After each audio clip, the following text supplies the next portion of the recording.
Ini perbincangan saya dengan ChatGPT tentang Ba'alwi. Ya, nanti bab Imad akan saya bicarakan lagi. Kenapa saya berbicara lagi dengan ChatGPT? Ya ternyata karena dia itu bukan orang ya. Jadi di dalam memberikan informasi itu tidak ada ghorod, tidak ada gengsi, untuk meralat perkataannya juga tidak ada pertimbangan-pertimbangan. Ya, jadi kadang-kadang lebih asyik ngobrol sama program kayak gini daripada sama orang yang tidak bisa menerima kebenaran. Ini saya mengatakan bertanya tentang Ba'alwi kepada ChatGPT ini. Pertanyaan saya begini, apakah kamu memiliki informasi mengenai Ba'alawi? Kemudian dijawab oleh ChatGPT, ya saya memiliki informasi tentang Ba'alawi. Ba'alawi atau Alawiyin adalah komunitas atau kelompok keturunan Nabi Muhammad SAW melalui jalur Imam Ali Zainal Abidin bin Husain bin Ali bin Abi Thalib. Nah, ini ChatGPT menegaskan bahwa Ba'alwi itu adalah keturunan Nabi Muhammad SAW. Ini tanpa embel-embel begitu ya. Kemudian nama Ba'alawi berasal dari pendiri mereka, Alawi bin Ubaidillah bin Ahmad al-Muhajir, seorang tokoh penting dalam sejarah keluarga ini. Kemudian di bawahnya keturunan Ba'alwi banyak bermukim di Hadramaut, Yaman. Namun seiring berjalannya waktu, mereka menyebar ke berbagai wilayah seperti Asia Tenggara, yaitu Indonesia, Malaysia, Singapura, India, Afrika Timur, dan wilayah lain. Dalam tradisi Islam, mereka dikenal sebagai keluarga Sayyid atau Habib di dunia Melayu, yang dihormati karena keturunan mereka dari Nabi Muhammad SAW dan kontribusi mereka terhadap dakwah Islam. Nah, itu secara garis besar ya, informasi yang dimiliki oleh ChatGPT mengenai Ba'alwi. Kemudian di sini diteruskan ada ciri-ciri utama tradisi Ba'alawi, demikian dan demikian. Kemudian ada bahasa peran Ba'alawi di Indonesia, demikian dan demikian ya. Malah di dalam segmen yang ini dikatakan beberapa tokoh terkenal keturunan Ba'alawi. Ini disebutkan ada Habib Ali bin Abdurrahman al-Habsyi yang masyhur dengan Habib Kuitang, kemudian Habib Umar bin Hafiz itu Hadramaut di Yaman begitu ya, kemudian Habib Lutfi bin Yahya, ulama dan tokoh NU di Indonesia. Nah, kemudian saya menanyakan pertanyaan berikutnya, karena jawabannya ini suka panjang begitu ya, jawaban ChatGPT ini melebihi dari apa yang ditanyakan, maka saya menginginkan jawaban yang tidak terlalu panjang ya, singkat saja. Saya katakan jawab pertanyaan saya semua nanti dengan maksimal 1 paragraf saja. Nah, kemudian dia menyanggupi ya, nomornya diperbarui. Baik, saya akan menjawab semua pertanyaan Anda dengan maksimal 1 paragraf. Silakan lanjutkan. Nah, saya melanjutkan pertanyaan saya. Apakah kamu tahu ada beberapa kalangan yang menggugat nasab mereka?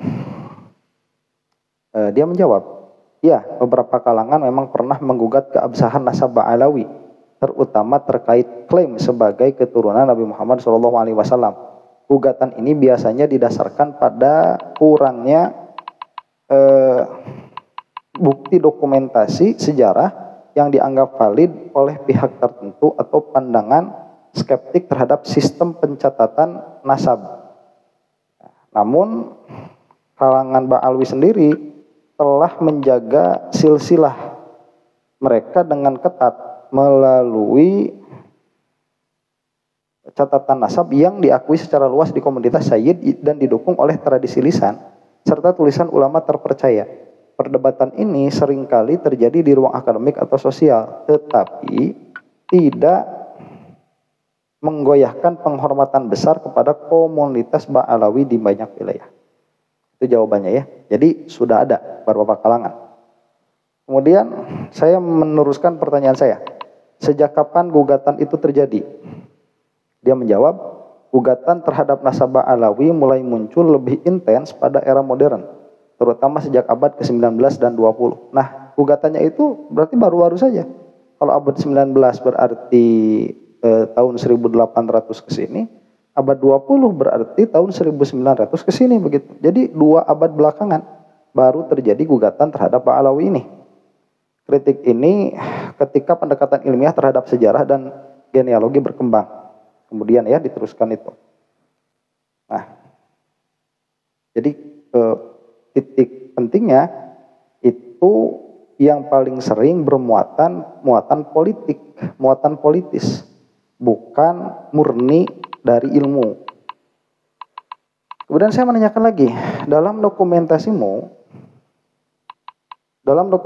sejak kapan penolakan itu terjadi? Dia menjawab, dalam dokumentasi yang tersedia, penolakan terhadap nasabah Alawi mulai mendapat perhatian pada abad ke-19, khususnya di masa kolonial ketika orientalis barat mulai mempelajari tradisi Islam dan mempertanyakan keabsahan silsilah keturunan. Jadi pertanyaan ini, gugatan terhadap Ba'alawi pertama kali muncul bukan dari golongan Islam, tapi dari orientalis, yang mana mereka itu tidak memahami ilmu nasab sama sekali. Makanya mereka mempermasalahkan hal itu. Ini baru terjadi abad ke-19 nih, ya. Makanya saya itu kan pernah mengatakan sebetulnya Ba'alawi ini sudah terjadi ijma sebagaimana disebutkan oleh Syekh Ali Jumu'ah. Berarti sebelum abad ke-19 ini diam begitu, tidak ada masalah. Nah, diam itu menunjukkan kepada adanya ijma sukuti, ya. Ini yang pernah saya bilang dan selalu saya bilang, kalau mau cari para ulama yang menggugat mereka dari abad ke-4 Hijriah sampai abad ke-12 atau 13, cari. Nggak bakalan nemu sampai kiamat itu, ya. Nah, di Indonesia gugatan ini semakin mencuat pada abad ke-20 seiring meningkatnya wacana modernisme dan nasionalisme yang mempersoalkan otoritas berbasis keturunan. Sebelumnya perdebatan semacam ini lebih bersifat lokal dan jarang terdokumentasi secara luas. Kemudian, ya, jadi kita bisa lihat nih, apa sebetulnya di balik pembatalan nasab ini. Saya menanyakan lagi, apakah dokumentasi penggugat Ba'alawi pada abad ke-4 atau 5, adakah dokumentasi penggugat Ba'alawi pada abad ke-4 atau 5 Hijriah? Kemudian dia menjawab secara singkat, tidak ada, ya. Tidak ada dokumentasinya. Karena itu memang Ba'alawi baru muncul begitu pada abad ke-4 dan abad ke-5 ini, fokus untuk dakwah. Jadi tidak ada yang membatalkan. Kalau kata orang-orang Kimat itu, orang belum terkenal bagaimana ada yang membatalkan. Nah, oke, saya tanya setelahnya. Setelah abad ke-5, bagaimana pada abad ke-6 hingga 12 Hijriah, apakah ada atau tidak? Pada abad ke-6 hingga 12 Hijriah, gugatan terhadap nasabah Alawi jarang terdokumentasi secara jelas. Dokumentasi jelasnya tidak ada. Ya, saya meminta tidak ada itu. Pada periode ini, komunitas Ba'alawi justru semakin dikenal luas karena peran mereka dalam dakwah Islam, khususnya di Hadramaut dan wilayah sekitarnya. Jadi yang ada bukan pada abad segitu, ya, 6 sampai 12 Hijriah, yang ada itu bukan penolakan, justru muncul-munculnya Ba'alawi di situ. Keberhasilan mereka dalam menyebarkan Islam ke Nusantara dan Afrika Timur memperkuat legitimasi mereka sebagai keturunan Nabi Muhammad SAW. Nah, coba kalau tidak dikuatkan dengan karomah, ya bagaimana mereka itu bisa masuk ke Indonesia yang terkenal orangnya jawara-jawara, ya, kalau di Sunda itu sakti-sakti, sampai sekarang orang Kalimantan itu kan masih sakti-sakti, ya, yang di pedalaman-pedalamannya itu. Gimana kalau tidak diperkuat dengan karomah ini? Justru kalau tanpa mereka, ya, secara asbab begitu, bagaimana bisa terjadi Islam itu masuk ke Nusantara? Nah, dan Afrika Timur memperkuat legitimasi mereka sebagai keturunan Nabi Muhammad SAW. Jika ada penolakan terhadap nasab, hal itu biasanya bersifat lokal atau terkait konflik politik atau sosial. Nah, karena ada yang tergeser begitu. Saya itu ingat waktu membaca Fathul Bari, Quraisy itu, ya. Quraisy itu asal katanya dari kursyun. Kursyun yang ditasghir. Jadi Quraisy. Adapun kursyun itu adalah ikan di laut yang senantiasa memakan apa-apa yang dilewatinya. Kenapa orang Quraisy itu disebut Quraisy, dinisbahkan kepada kursyun, ditasghir? Karena orang Quraisy itu kalau masuk ke dalam satu daerah itu mengganggu tatanan sosial di daerah tersebut. Kenapa? Karena mereka pasti selalu muncul. Kenapa mereka selalu muncul? Ya, cucunya Rasulullah mau gimana begitu. Makanya banyak yang secara sosial itu terganggu dengan adanya keturunan Rasulullah SAW. Dalam hal ini Ba'alawi. Makanya kalaupun ada yang konflik terhadap Ba'alawi ini, itu pasti terkait konflik politik atau sosial. tetapi tidak tercatat sebagai isu besar yang menggugat eksistensi nasab mereka secara global. Itu nggak ada ya. Hanya kayak sekarang rame-ramenya di Indonesia doang begitu. Syekh Yusuf orang Amerika, Asy'ariyah, ya dingin-dingin aja. Kemudian menurut kamu, ini pertanyaan saya selanjutnya ya. Sebagai program analisis konsistensi logika, apakah gugatan terhadap Ba'alawi itu valid? Kemudian dia menjawab ya. Validitas gugatan terhadap nasabah Alawi tergantung pada bukti yang diajukan, bla bla bla bla bla ke bawahnya itu ya. Dalam pengertian sampai pertanyaan yang ini, dia masih menganggap bahwa ya itu wajar ada ada gugatan seperti itu.